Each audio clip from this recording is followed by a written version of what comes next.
Hello, and thank you for joining me for this quite a heartfelt conversation with you, about life itself. And it's not strictly paranormal, but it does play a part in it.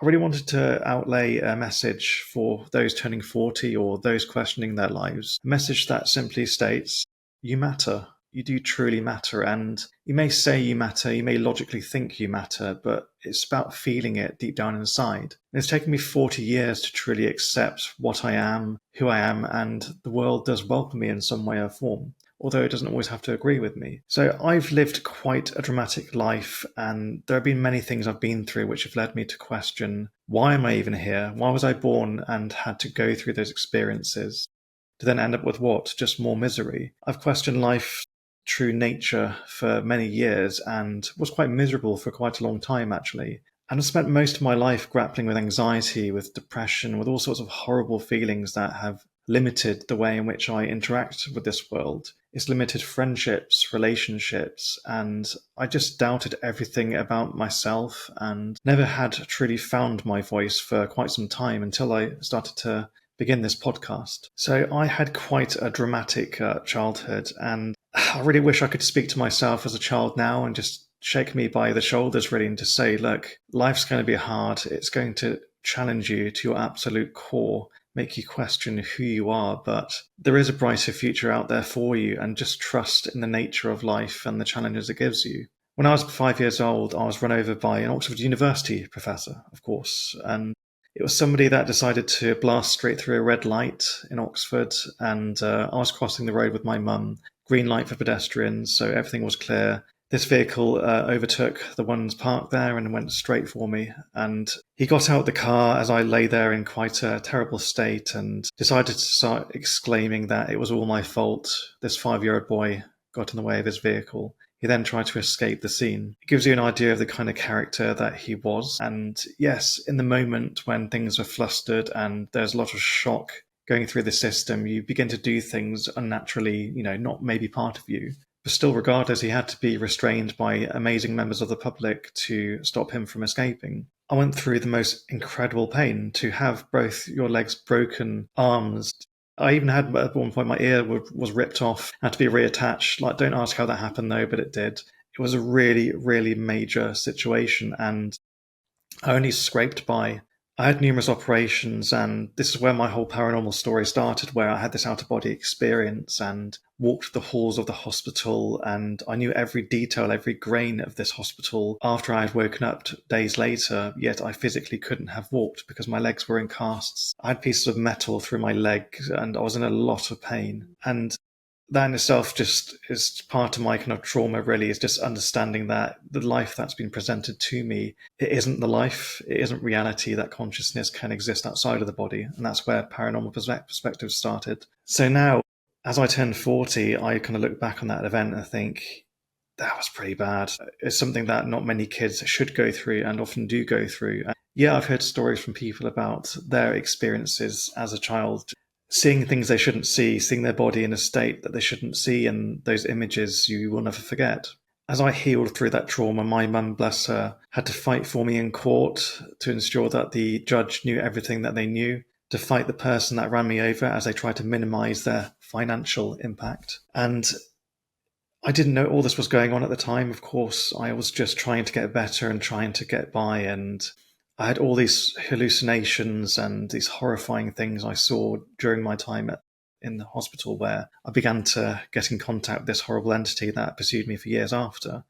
Yeah, time went by, and eventually I got better and better and was looked after by the amazing nurses, and my life began to maybe show signs of looking maybe a bit closer towards normality, at least, or at least the normality that I knew back then.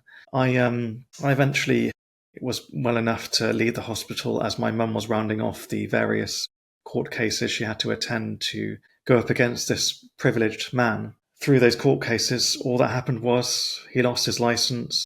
He didn't go to prison because he was too old, and he carried on living his life after. He had to pay a small financial fee, and that was it. And I had to live with the effects of that accident through much of my life. All the aches and the pain, the PTSD that I had, the depression. I felt like then I didn't matter. I felt like anybody could do anything to me or anyone.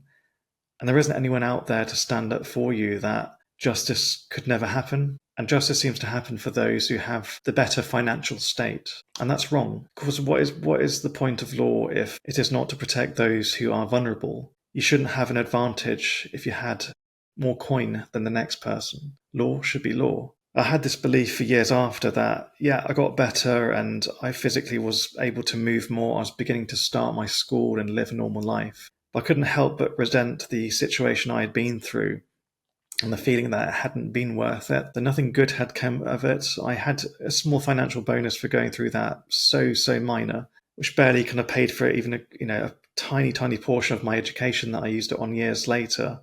And that was the ongoing theme, that I just didn't matter. I didn't matter. It was always in my head that I didn't matter. And I was trying to return back to reality after essentially experiencing what it feels like to die and then live as a kid after. I tried to make friends, and I did make a couple of really good friends back in the day that at least introduced me to what it is like to be a normal kid, relatively so. But as time went by, I just felt like I didn't connect with the world, and I know this is quite common for those who have experienced a trauma where essentially their mind separates from their body, because the body has been through so much pain. Its only way of surviving is to separate from the body itself and almost operate as two different entities, if that makes sense. And that's how I survived, really. I just felt like in relationships that I had back then with my friends that I was playing with them, but I wasn't really truly there. I was too scared to enter the living world again, I suppose. And there are those friends that tried to break through, and I always will remember them, but those were fleeting moments in time. And the only way I began to at least connect with the more pleasant side of life was art. I had the most amazing art teacher. I still remember her back at secondary school, actually. When I went to secondary school, I was experiencing a lot of bullying, and there was something about me that the kids just didn't like. I loved learning. I was very quiet. I did speak in a maybe a strange way, and that may be to do with the accident that I had. I didn't have any brain damage from that, apparently. That was based on the equipment of the time, But I changed. I was very different after the accident, and the kids at school knew it. They would come at me constantly. They would do the standard thing of taking my favorite pencil case because they knew that I love art. I had all my favorite pens and pencils and brushes in there. They would take that and catapult that across the room. They would take Christmas cards I'd write for my friend and pass them on to the next bully to then rewrite it with a horrific message to pass on to the most dangerous bully in the school, hoping that they would physically assault me, which they did try to.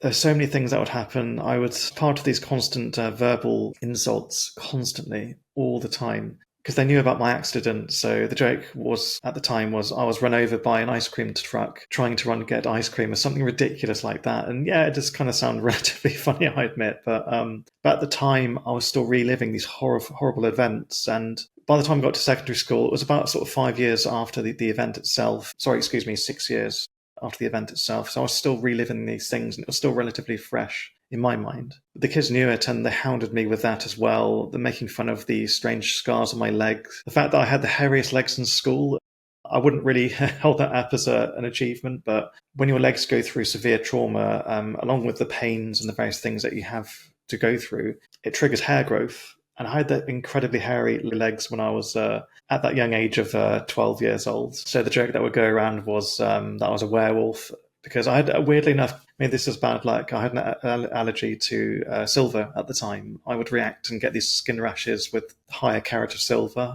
which coincidentally went alongside the fact that I had very hairy legs. And yeah, that would follow the jaunts. And like I mentioned, all of that was recognized by just one teacher. Other teachers just saw that as part of everyday life, that the pushes and the kicks and being knocked over with my bags, stealing my artwork and ripping it to pieces, all of that apparently was part of the educational experience. This one art teacher saw me, and she was wonderful. She just understood that art was my only way through what I was going through. And bless her, she came up with the idea of me creating an art club for school. Looking back at it now, I knew that she knew that no one will go to the art club. I created the art club hoping to maybe make friends and maybe show people who I actually am, rather than the stereotype that these kids put forward for me. I went to these art lessons. Nobody turned up. I began to realize after the second or third sessions that it's actually not sad that I'm here, because I'm here in a safe space, making my artwork, being myself.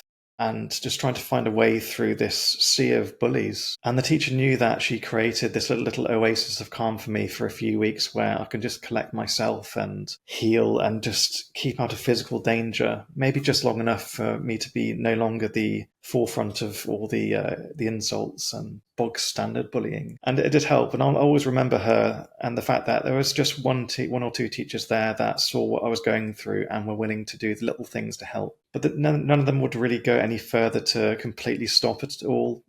I couldn't really speak out and say what I wanted to say during lessons because I loved learning. I loved answering questions or, asking questions and learning more about the world. I really wanted to be part of the living again and be interested in this reality and just simply be alive. And yeah, that oasis lasted for a little while and eventually it came back round again. And at some point, the whole Kira Mace in your face thing started at school, and that was the constant that lasted for many years. They even made a website of me, kiramaceonyourface.com, and the fact that they created a .com which incurs a financial investment, maybe I should see it as some sort of an honor, really, but it was just a photo of me from one of my school photos with the words Kira Mace in your face rotating around the mouse cursor. And that was the height of their creativity. Yeah, we soon found out about that. And I believe the headmaster or one of my teachers had to intervene and force them to take it down. And I expected the constant bullies to be the creators of this thing. I then found out that one of my so-called friends decided to make it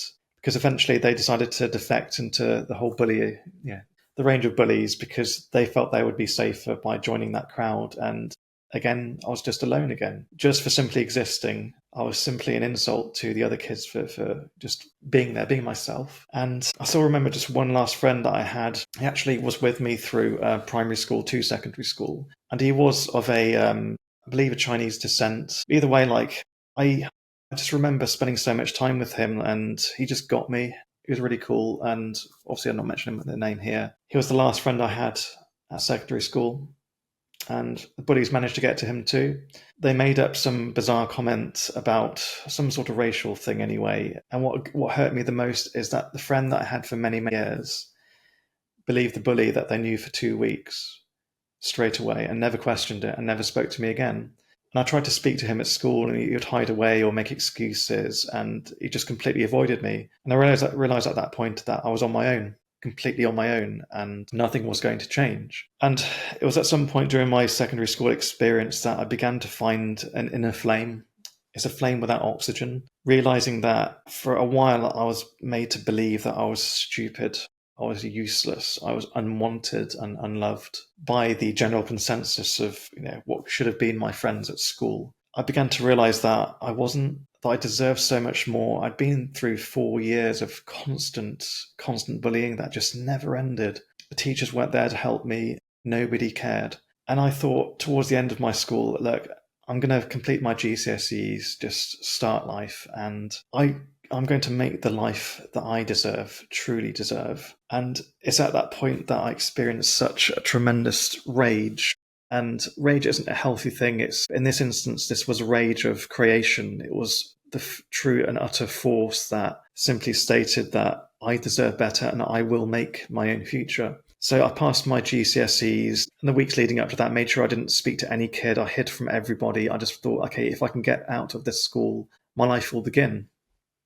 And it certainly did. I left that school. I eventually somehow managed to convince the local college to take me on. And I started my first diploma, studied graphic design for a few years. And I powered through that. It's like I was so compacted with, I suppose creatively compacted that I was ready to launch and go for it. And go for it I did. I was the top in my class for those years. I loved every single lesson. I loved all the things that I learned. And yeah, there were a couple of bog standard bullies that I encountered at the start of college because they just continue that thing of, you're a bit weird, so I'm probably going to focus on you to make me look cool to my friends. But then I kind of was more protected. I was stronger then. I knew how to respond to these kids. So those things soon fizzled out because this confidence I found in myself powered me through. I still had this thing at the back of my mind that I don't matter. Everything I do, it's not going to lead to anything. I'm never going to achieve anything in life. But yet my reality was soon changing and I was beginning to see evidence of my actual ability being responded to and appreciated to by the various tutors that I had there at the college. It was amazing, like having that freedom to just be yourself, be left alone and just be creative all day long. And that's where I went through my, experimentation stage, where I tried out being a goth, tried being a townie. And for anyone that doesn't know, a townie back in the day was somebody who wore kind of popular clothes. Like they'll go to Top Man or Top Shop and just wear whatever was really cool. And I had very little money back then, but for what money that I had working for my various jobs in retail, funded me buying a few different pieces and trying to fit in. And yeah, I wasn't going to have it really. Like nobody would accept it or believe it. Like I tried being these different characters and personas. I even tried being a punk at one point. No one was having it, and I realized then, yeah, I'm still just not going to fit in. But still, I have my design. I love my design, and I love learning from these teachers. I learned to just be myself in this lonely space, and these people that were in the course would go out to parties that they wouldn't invite me to, and there'd be these secret meetings and days out that I wasn't privy to, and I was aware of that. But I realized then, well, quite frankly, they're not really worth knowing. I was nice to them, I was polite to them, but they just wouldn't have that. So yeah, part of that, me fueling this need to make big changes in my life to turn things around. I worked retail at a popular frozen food store. I actually worked there for 7 years as well. That funded most of my education. And my job there was to work the tills or checkouts, as you may say, running customers through and just scanning all the items. I'd have to help customers in store and stack the freezer out the back with the various items. Job itself wasn't really that interesting though, but I did enjoy it. It was just very basic and it just got me through the day and paid the bills, and I was really grateful for that opportunity. And then the bullying transferred, it seemed. So at that time, I was about, say, 16 years old. I started at about the ages of 16, and I worked there until I was about 21, I believe. I mean, my maths is terrible, forgive me, but I was there for quite some time. And during my time at college, I then was experiencing that freedom away from the bullies of secondary school, but the bullies had then really transferred to my time in retail. Some of the customers were really nice. This sweet lady used to speak to me every week, and she'd almost treat me like her grandson. She'd actually bring me sweets as well, which I really shouldn't have eaten sweets from strangers though, but this lady was so sweet. She reminded me of my own grandmother. She was lovely. But on the other side, like, customers were horrendous, really, really nasty. I had customers deliberately trip me over because they just didn't like that I couldn't find the item they wanted, so they accidentally stuck their foot out, so all of the items I was carrying would just drop on the floor. I had customers insult me to my face. At the time, I had quite bad acne, and they'd insult me about my face, about something that I couldn't control. Again, because they couldn't find their items, or they were questioning the bill they were being charged at the checkout, or because I couldn't get an item fast enough because the store was too busy. These things would just happen constantly, and it really does, again, grind away at your confidence. Where I was finding my newfound confidence at college, it was being pulled back at work. But I needed to complete this job because I came from quite a poor family. My family didn't have contacts at the time to maybe work their way into maybe more office-based job, maybe a job where I was set away from customers. I just had whatever was available to me, but I still stuck to it. And eventually it did boil to a point where the bullying was so much that I was in tremendous danger. I remember one customer that he loved his bread. He was very protective of his bread, it seemed. I was stacking a shelf on the shop stop floor, and I noticed that somebody left a loaf of bread on the floor, and it was sealed in its packaging, so it wasn't too bad. So I picked it up and checked it and put it back on the shelf, thinking that maybe it fell over. Suddenly, out of the blue, this man grumbled, "Don't steal my bread. How dare you steal my bread?" And I said to him, "Are you okay? Can I help you? Don't steal my bread." And I said to him, "I found the bread on the floor, but you haven't purchased it yet, so technically you haven't stolen it." I'm trying to lighten the mood of the situation. And he came marching over and snatched it from me, saying, "Don't steal my bread. This is my bread." And it got to a point then when I'd had years of customers insulting me. And I said, quite frankly, "Look, I'm not interested in having an argument. I'd appreciate you speaking to me with some respect.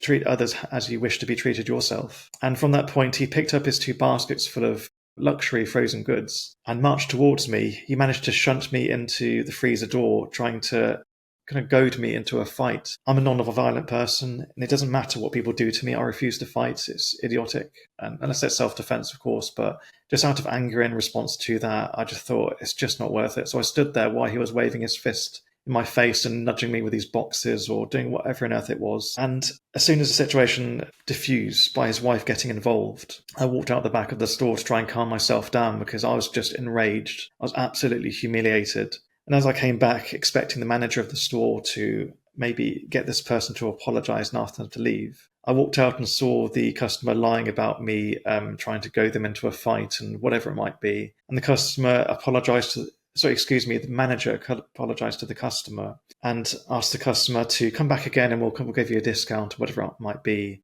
I spoke to the manager and I was absolutely horrified. I said, "Do you not see what happened here? I just explained to you what had happened." And he didn't believe me. I said to him, "Can you not check the CCTV to see if we can, pass the evidence to the police?" "Oh yeah, well the CCTV system doesn't really, it's a fake basically, I'll admit. We don't really record it though, it's just there for show." And I said to him, I've had enough. I said, "I can't work in a place like this is disgusting. So how dare you not stand up for me for all the years I've worked for you?" It's at that point where I began to apply to other jobs and I left a few days later after handing in my notice. It just wasn't worth it. My education was my way of getting out of that world of hate and anger and all this ridiculousness as I tried to recover from my accident and build this life for myself. And it just wasn't worth it if it also led me into other embarrassment and humiliation and disrespect. It just wasn't worth it. And I was disheartened by that. And I worked at other jobs then to lead me through my university course and just pay as many bills as I possibly could. And it was very hard to get my confidence back up again. I felt like I was alone. And there were those moments where my mum came to support me and she offered her best words of advice, but there's only so much she could do to, give me that confidence because I had to believe it deep down inside. And I didn't believe that I was worth it because I could get run over and they could get away with it. I could get assaulted at work and they could get away with it.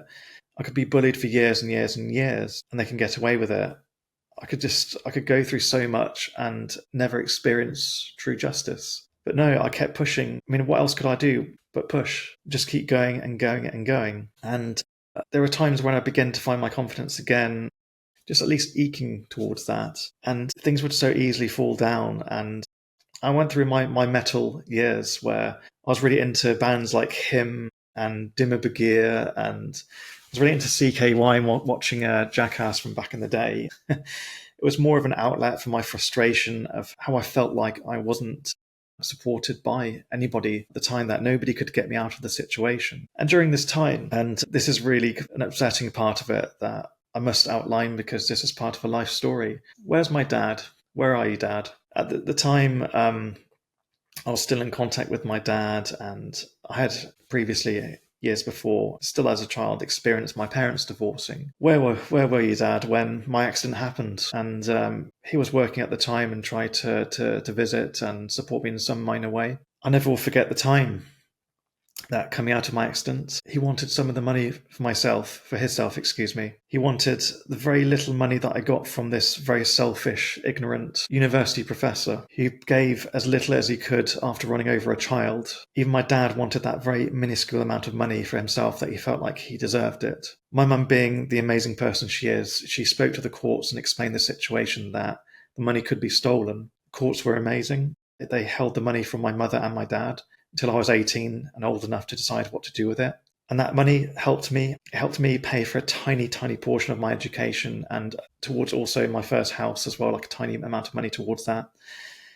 And I'll always be grateful for my mum doing that. But fancy your dad seeing your trauma as an opportunity to gain coin. He wanted that money to buy himself a computer for his work. Or so he said. I know money was tight back in the day, but to be a dad and to be a parent, doesn't matter whether you're a mother or a father, it's your responsibility to set an example for your kids. And that was the ongoing theme through much of my childhood is, where is Dad? Where are you? All the times of the bullies, I remember being held against a wall with my face being rammed into it with these bullies just chanting whatever taunts they were saying, my heart racing, my palms sweating. I remember looking through the school window to where I could see the entrance of the school, looking, thinking, I really wish Dad would turn up in his car right now. Like, where are you, Dad?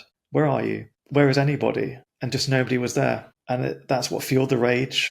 Again, the rage that I mentioned that I had when I left school, to think, quite frankly, forget all these people that were never for me. They're for me, here for me in any way, shape, or form. Those who should have been there to do the right thing and listen, but did nothing. And for years, I've had quite a tumultuous relationship with my dad, and I still wish him all the best and all the health and love in the world. But you begin to notice that through time, when you're dealing with a narcissistic personality. Through my time at university and college, there are points where I just really wanted to have any sort of form of contact or maybe approval from my dad. And I'll tell him my little successes. And he would often respond back with these little sarcastic jabs or kind of comments or little put down.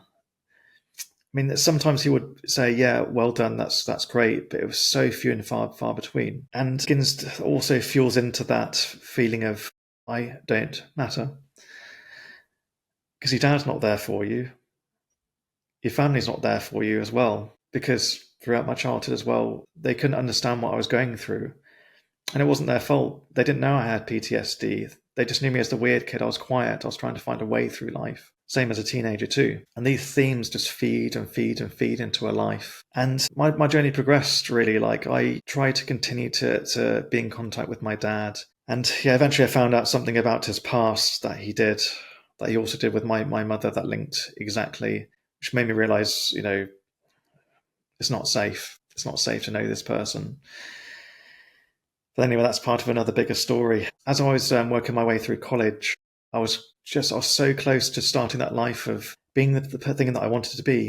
And I wanted to be a graphic designer back then, because to me, like, I loved art. I loved the problem solving nature of what graphic design is. So I was just working my way through, and the lecturers were terrible at uni. I'm sorry. They were just terrible. They didn't care. Like, I was so determined to get this degree. They would cancel lectures constantly. I had to travel 2 hours to get to university there and back every day. And just as I was approaching the university doors, they'd cancel lectures constantly. And I'd just arrive and thought, okay, well, I have my own project load to do. I'll organize my own projects to work. And when they were there doing what they did, they just didn't seem to care. They didn't seem to care about what they were doing. They didn't seem to care about me in particular, or quite frankly, the students they were dealing with. And I'd had that feeling all the way through, but I thought, okay, just see it through. It's just 3 years. Do what needs to be done. And even then, that was sort of the rage itself building again. Okay, another person just doesn't believe in me. And I did what I did and got the grades, and I did really well on year 1 and year 2 of university. But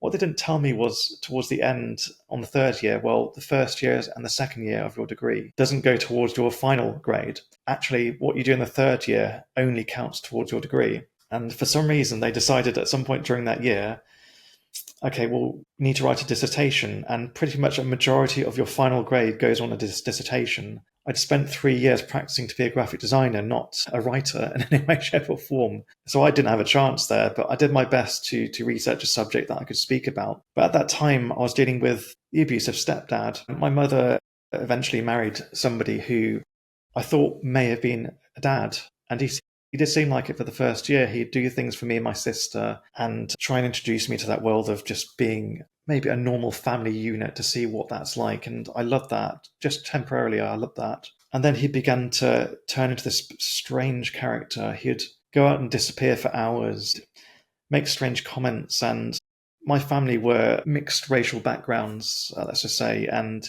he began to make these racial comments about our background, forming these jabs and insults. And it got to a point where I think it was just a couple of years of them being married, and me and my sister were still living at home in the same house with our mother and stepdad. He began to get physically violent and shunted my mum and knocked her over, and she then had to begin to talk to the authorities as to kind of what she should do in a certain situation should things get really bad. But my mum tried to reason with this person, and he just wouldn't. He'd just be in his own world and just became this kind of Jekyll and Hyde character. And eventually it boiled to a point where this so-called father figure, once again, let me down. I walked down the stairs and I heard this massive argument downstairs, and I was worried about both of their safety, quite frankly. And I walked down the stairs to ask if everything's okay, and I barely made it to the bottom step. And this man, this quite a large man as well, came racing through, grabbed me by the neck, lifted me off the ground and smashed me into a wooden cupboard, holding me up by the neck as well. And I could feel those pieces of wood pushing into my ribs, and like I could feel the pressure on my neck, and I still refused to fight. I just hung there, trying to breathe and just choking as my mother tried to get him to snap out of it, tried to knock his hand free from my neck. All I saw in his eyes was nobody. It was like looking at a dead body. And I know it sounds really strange. It's like there was no soul there. There was no person there. And he eventually dropped me to the floor and tried to shake my hand to apologize. And I said, no. I said, you're going in the kitchen and we're going here. And what proceeded was the police getting involved. We called the police and they came and arrested him straight away. And I had to give evidence. And the police that were there to protect us, do you know what they did? Just about 3 or 4 hours later, the man that strangled me walked back into the house without any warning from the police. Can you imagine how horrifying that is, how frightened we were? We called the police and said, why on earth did you just do that? And the officer said, oh yeah, you're welcome to press charges, but otherwise we don't see any other risk to your safety. Yeah, a few hours before I was hanging by the neck, so to speak. And yeah, and this was at the time when I was going through my final tests at my university, and I was determined to get that degree so I could just live my life. But I had to pull back from attending my lectures, which probably would have been inevitably cancelled anyway, to focus on keeping my mum and my sister safe. I managed to arrange with my uncle to come over, and he had to install locks onto our bedrooms, so should anything happen, we could retreat to our bedrooms, and the police had no power, at least maybe they chose to do nothing. So they couldn't force this man to leave his property because he was an equal owner. So he refused to go, and he knew how much it stressed us out, and almost like it was a punishment for us daring to get in his way. In his way of what, though? Of existing? So yeah, I mean, I eventually managed to complete my course, and during that time I had to ensure my family were safe, and thankfully there were no further instances, and eventually he left the property, thank God, and I got my grade for my degree, and despite being a high-scoring student through college and university, I managed to just about get a passing grade because I didn't do enough to get that higher grade. I could have got my merit, or ideally my distinction that I was aiming for, and I could have got that. And I knew that sacrifice was necessary then to do what the police weren't doing and doing what was right for my family. And so yeah, this degree that I got was presented to me by the tutors that couldn't care less about me. They gave me this fake congratulations and well done for passing your course. And I looked at this certificate that I got, and I've never felt, I find it very hard to put my degree up on the wall, because I should have been proud because I'm the first person in my family to earn a degree. To come from a poor background and to forge your own opportunities is a tremendous thing. But I didn't feel proud about it. I felt embarrassed because it didn't represent my actual skill set, and it just reminded me of being hung by the neck, quite frankly. And that's my degree. So my degree sits away even to this day, and I can't really look at it. But still, I made sure that it opened opportunities for me. And entering the design world was my next adventure. When you come from a not preferred background in the design industry, I was essentially lower class, quite poor. I didn't have influences that other kids had who were starting the design industry, and nobody out there would give me a chance. And I'm not alone in that. It's very hard for anybody to make their way into graphic design. But those with maybe good family contacts that may give them work experience or just enough work in their portfolio to bring them forward to be invited into their first design roles were out there. But for me, nothing. I just wasn't welcome. And I did manage to secure an early interview, and this was actually for 2000 AD, the comic book company. I do remember that. I was definitely underskilled for that role, but the role was actually for this comic book colorer. They used to kind of color illustrations and have to do it digitally through Photoshop, which I knew at the time. But they were so sweet, bless them, that they knew I wasn't skilled enough for the role. But I did the interview terribly. I mean, I remember every last second of that very first interview that I had. And they're so sweet. They gave me this stack of comic books as a commiseration prize, because I mean, it's obviously A+ for effort though, but maybe a fail for the interview itself. But I thought, at least then I thought, okay, well, they believe in me a little bit, and they saw something in me, and they told me just to keep trying. And they said, you will get there in the end. And I saw that as a little bit of a nudge forward. But really, I did eventually make my way into interviews, and I remember the early interviews where I was quite well spoken then. I had a bit of confidence. But I remember being sneered out, like it's like I was a piece of dirt. It's the accent that I had then was more redolent of the background that I had, so I didn't speak the way I speak now. And I think they could tell a lot about my background, about the school that I went to, that I wasn't somebody they would welcome into their precious junior designer role. And I remember showing them my work and them picking it up like it was a piece of rotten fruit. And again, it's just a feeling of just not being wanted. It's like you've walked into somebody's house like you're not welcome here. But that weirdly fueled me. That made me angry again. I thought, no, for all that I've been through all the bullying, the accidents, the father, the stepfather that let me down, and so much that I haven't even told you in this video because this video will be too long. But all these things that I've been through, like, it has to lead to something. No, I deserve to be here. I must be here. I deserve a way forward. I do not want to spend the rest of my life thinking, what if, and what could I have been if I pushed more, if I tried to find something in life. And despite my crippling anxiety that stopped me from going out to spend time with friends, I get too nervous to even go out to clubs or pubs with friends, and I didn't have that friend circle then because of that anxiety. I still pushed through that, and I thought, I need more in life. I deserve more in life. And eventually, an interesting opportunity came where a friend of the family helped me. And she's such a sweet lady. She came from this quite an affluent background. And her 2 kids went to private school. They're lovely, lovely kids. And my mum was actually the cleaner for this family. And we actually became good friends with them over the years. I'd stay at their lovely house whilst my mum cleaned it. And, they welcomed us with open arms. And this lady, I'll always remember her, like, she saw something in me, like, her kids had it made for them. Like, they had those opportunities, they had those contacts to make their way into whatever industry they wanted to, and good for them. They were lovely kids and they deserved that. She saw me struggling to try and make my way into the industry, and I was just overcome with this anxiety, and I was conflicted with this rage and all these different emotions. And she said to me, look, I'm going to find you some freelance work. And she had contacts with the various businesses that she ran. She managed to organize this small flyer design job, and it was really easy. So I'd design these flyers for this local agent, and they were really happy. They were really happy with the design. They weren't expecting anything spectacular though, but what they got was something quite decent.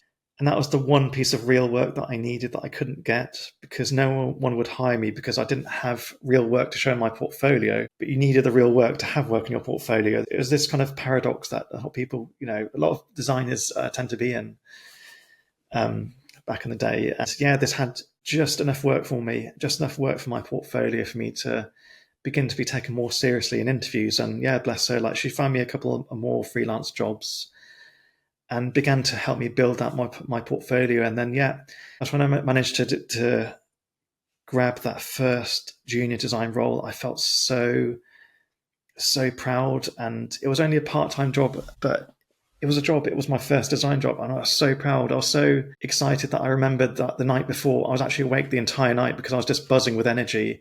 I went into work on my first day, like full of, yeah, how can I help you? Let me know what you want me to do. And I gave like the best possible example I could have given to this person. And yeah, they loved it at the time. And I was full of so much positivity. And this is what some people within the industry hate. They hate the positive guy. They hate the guy that out of nowhere loves what he does. And I know it sounds really bizarre, but they seem to enjoy being morose, it seems. And my first few weeks in the job, it started out okay. Then it began to diminish quite quickly where the manager that I had she had a bit of a jealous streak that she didn't like my love for what I did.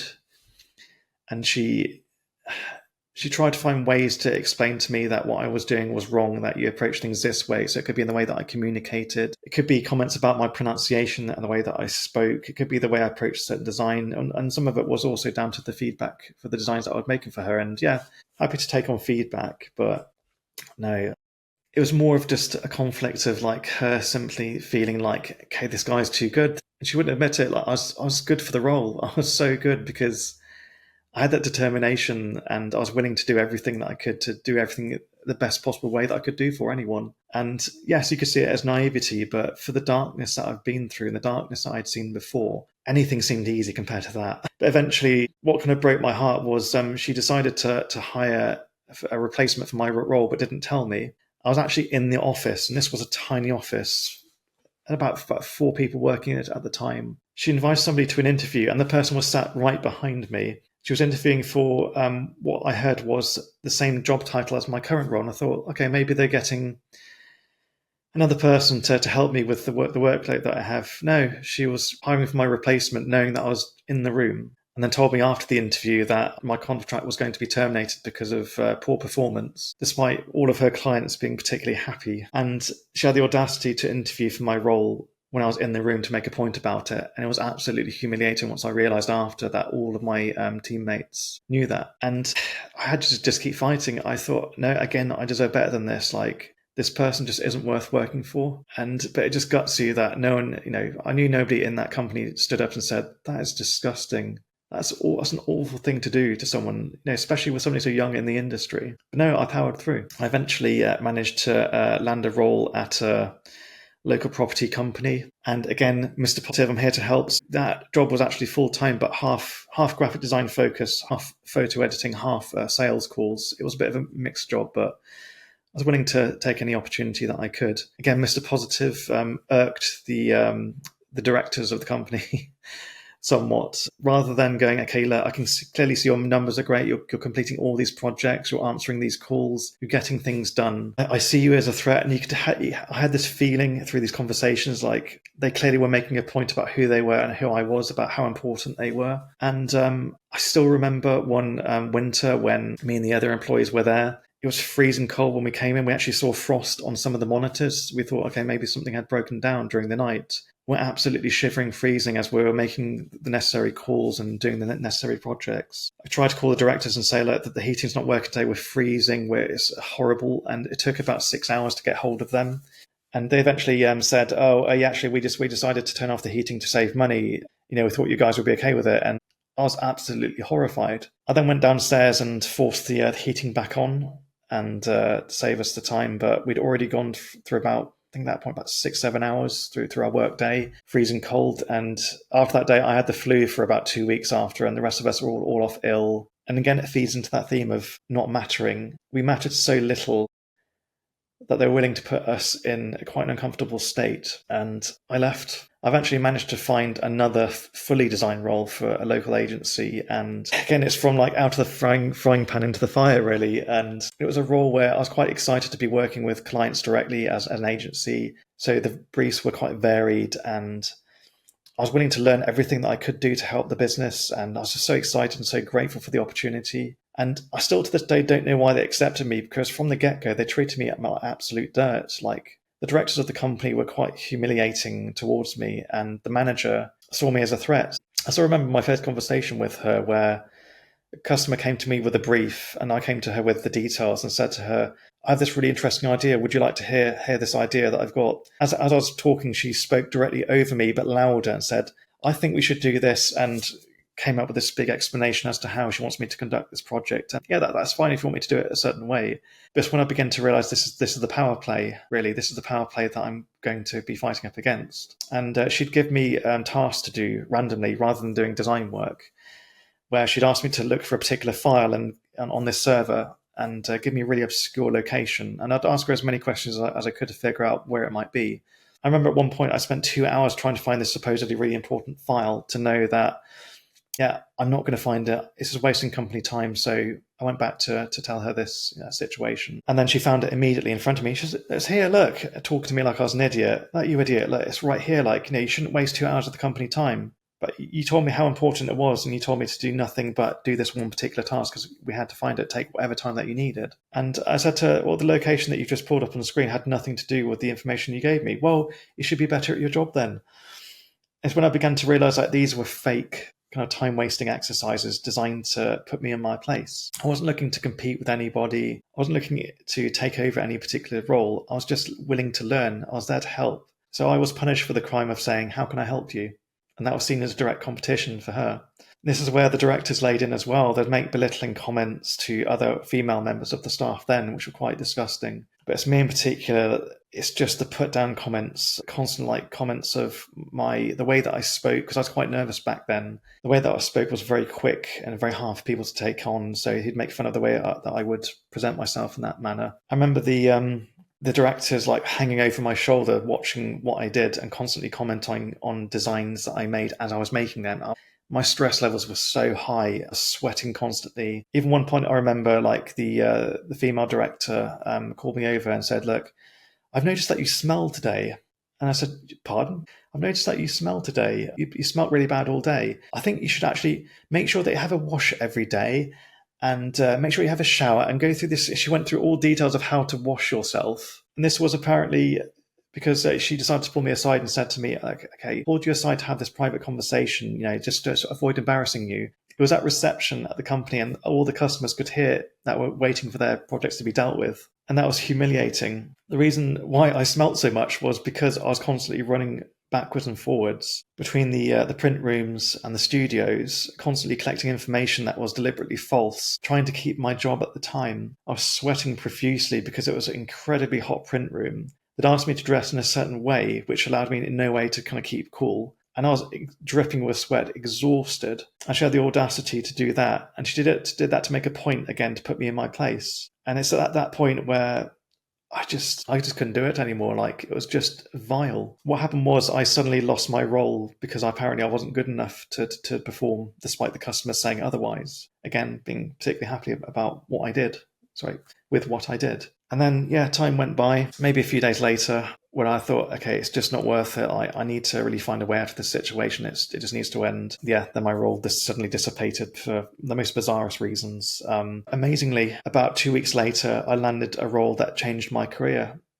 It just took one person to believe in me. And it's where I met this person who is now my friend, has been for many years, really. Like, then he was hiring for this new designer for this creative media university, and I needed somebody who was honest and quite a hard worker and very highly skilled and without ego entirely. And it's the first time I entered an interview and I was looked at in the eye. I was asked, what do you feel about these projects and who are you? Like, what makes you the best designer that you think you could be for us? And it's the first time when I felt like I mattered. I began to matter again. I've been through years of trying to prove myself through the world of work. I began to matter and I paid that back in spades. I worked there for years. It was a really good job. I wasn't ever bullied. I wasn't ever insulted or belittled. And eventually towards the end, I did have a bit of a dippy manager who was quite disrespectful, but never anything like I had in my early career.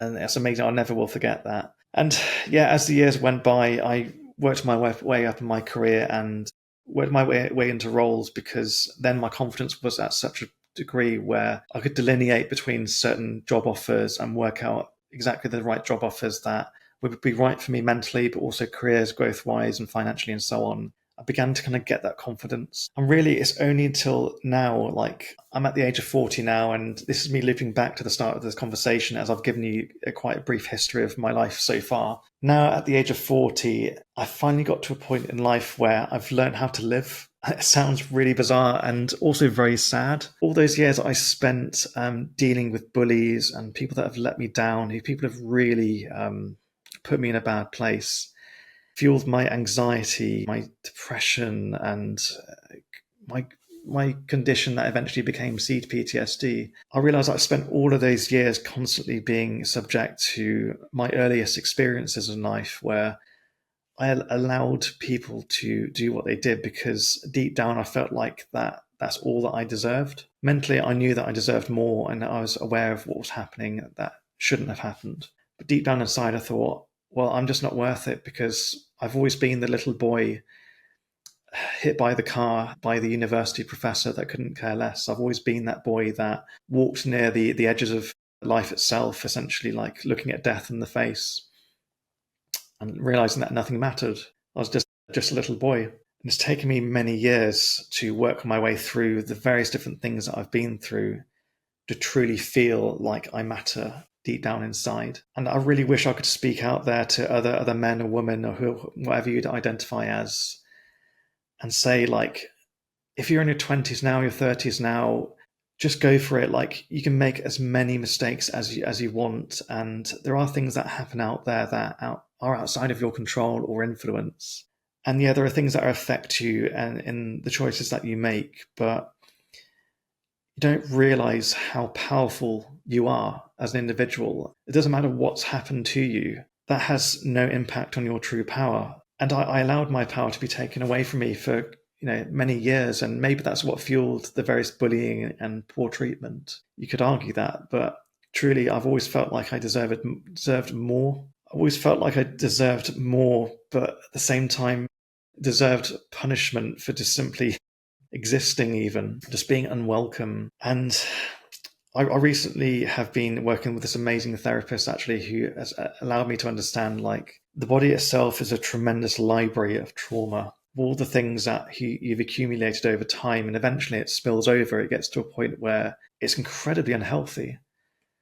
It gets to a point where it can literally limit your life. And as you enter this kind of crossroads of maybe a midlife crisis, you could describe it as, you need to realize, this is what's affecting me, and is this the life that I want to live moving forward? And if you're watching this video now and seeing another example of some random 40-year-old bloke talking about his messy life as something that maybe resonates with you, if you see this as maybe a calling, this could be your beginnings of you working through this. And I really want to be just another example of another person out there who overcame a tremendously awful start and forged their own future.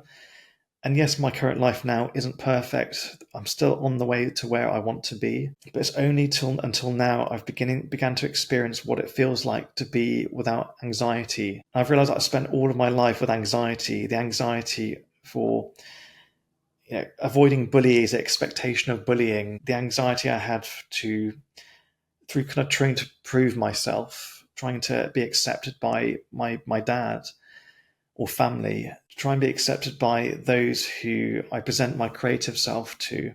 The anxiety I had for my observations of death and of the other side of life, like trying to avoid those things happening again for fear of a repeat of further danger, future danger. And now, as a 40-year-old man, I have two lovely kids, and I'm beginning to see history being rewritten vicariously through my kids' lives. I'm watching them go through the early years, not experiencing the things that I experienced as a little boy. I'm seeing them live a happy and healthy future. I'm seeing them live a life free of the monsters that surrounded me at the time, a life free of the trauma that can happen to anybody, anytime. And to me, it brings a tear to my eye that even though I can't go back in time and change what happened to me, I can use the lessons that I've learned to rebuild myself as a stronger person, but also nourish future generations and be maybe a blueprint for others to follow. And when I say a blueprint as well, I don't exactly have a guide, an A to Z guide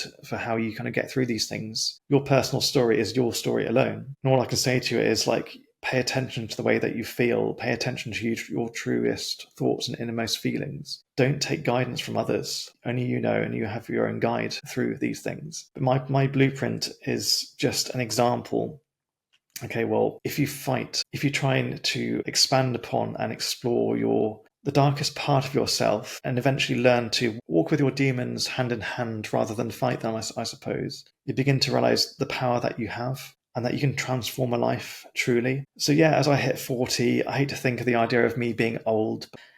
I spent 30 years of my life at least just not truly living, trying to overcome something that was out of my control. Don't be that person. You may be maybe in your teenage years watching this now. Just see this as what you could have gone through, and hopefully you haven't experienced what I've experienced, that you're just having a great time and living life. And you could be in education now, you could be working, you could be just taking a year out maybe right now to just explore life and do your thing. Just know, I mean, the earlier the better. Just know, I can't stress how strongly I believe this, that you have the power, you always have. And it's about knowing how to access it. And we all have our own skeleton key to unlock our own abilities, but it just takes time and it takes reflection. It takes sheer and utter grit and survival. But anyway, I hope this story helps you in some way or form. I know it's a long one, but this is a one-off, and I won't do these kind of things again. This is just my message to humanity, maybe as proof of my existence and how I'm using it to reforge a better future. So now, yeah, I have an amazing podcast I'm really proud of. I wrote a book, and this book is infused with my traumatic experiences from my childhood, also my paranormal experiences, which all form part of childhood trauma. And this became the story of paranormality. It's a book that goes beyond the world of the paranormal to try and act as an observer, as an experiencer, as a student of life, ultimately. And it's for those who've experienced trauma, whether it's normal or paranormal. I mean, there is no paranormal really, is there?